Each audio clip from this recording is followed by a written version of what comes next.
Part B. Calculate the area of the shaded region enclosed by the curve and the line. Okay, so obviously we can see what we've got to do. If it hadn't even shaded it and it just said calculate the area of the region enclosed, it would still be referring to this region. Okay, so what we've got is the coordinates of A and B that we've just worked out.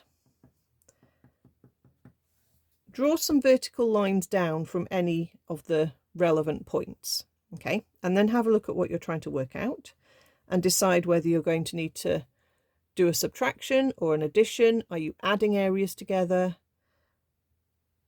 When you are doing this question, you're going to need to integrate, because integrating finds the area between a curve and the x-axis. Okay, so when I integrate, I'm going to actually be working out this area that I'm shading in purple. Okay, that's what I get when I'm integrating the curve. Okay, so therefore the shaded bit is going to then be the trapezium minus the purple bit, and then I'll be left with the bit I need. Okay, so just make sure you know what you're actually working out. Here we're going to need to integrate the equation of the curve, which was x squared take away 4x plus 6 from the previous part of the question on the other sheet. Just make sure that's right. Yes.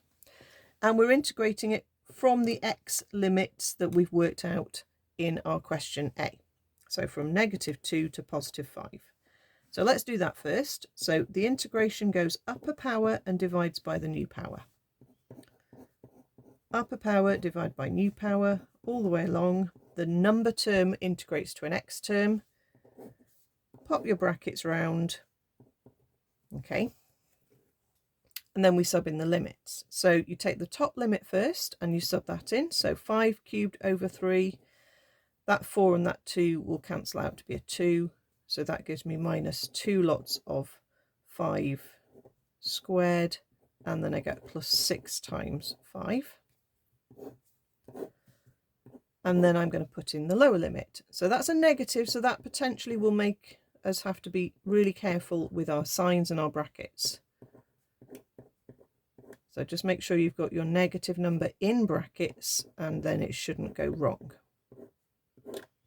Okay, so they want to see you put the top limit in first and minus, and then put the lower limit in second. Okay, so let's just work this out. So we've got 5 cubed over 3. Take away 2 times 5 squared.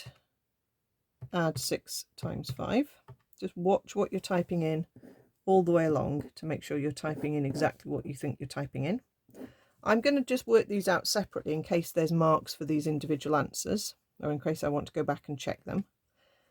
So I'm going to just type in the inside this bracket, and I'm going to say in a bracket -2 to the power 3 over 3. Take away in a bracket, 2 times in a bracket -2 squared. Yeah, that's what I wanted to do, type there. And then plus 6 times -2, and that's what I needed there. So that gives me -68 over 3. And then I get a minus giving me a plus. So 65 over 3, take away answer, and that will do the minus, and that gives me 133 thirds, which you can change to 44 1/3 if you want to. I know that sounds quite a lot, but these y coordinates are quite high, so that's not surprising. Before I go any further, I'm going to check that that is right on the calculator integration. So go to Catalogue, and we're going to Function Analysis, Integration. Okay, if you're using the black and white calculators, you've got an integration button right there on your smaller buttons. Okay, I'm going to type in exactly what I wanted to integrate, which was x squared take away 4x add 6. I'm going to use my top arrow and my lower arrow to put my limits in, and just press equals. And there you go. Beautiful.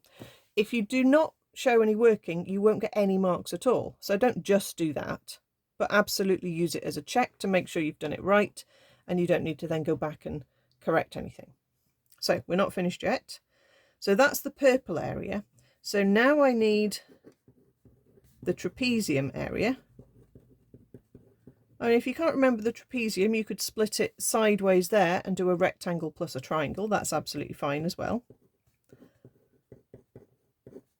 But if you can remember your trapezium formula, it's a half times the sum of the parallel sides, which are these two here. So we've worked out those coordinates, so we know that that's an 18 and an 11. And the h is actually the sideways distance, which is a 7.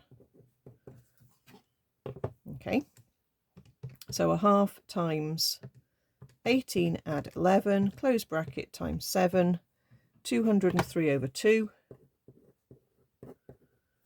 Okay, and you know, you could, I mean, that's the quickest way to do it, but you could, if you wanted, instead integrate the line between -2 and 5, and you should get that. And if you wanted to check that, you could integrate the line on your calculator. But you need to show some working for where that number comes from, and that's the simplest way to do it. And then we just want to say the shaded area, therefore, is the trapezium area. Take away the purple area, which was the area below the curve, and that will leave the area under the curve. So 203 over 2, take away 133 over 3, gives me 343 over 6. I don't really like top heavy fractions, so let's just turn that into 57 whole units, and that decimal would correspond to 1 of the sixths. Okay, so 57 and 6 sounds quite a big answer. It's a big diagram basically, so that's fine.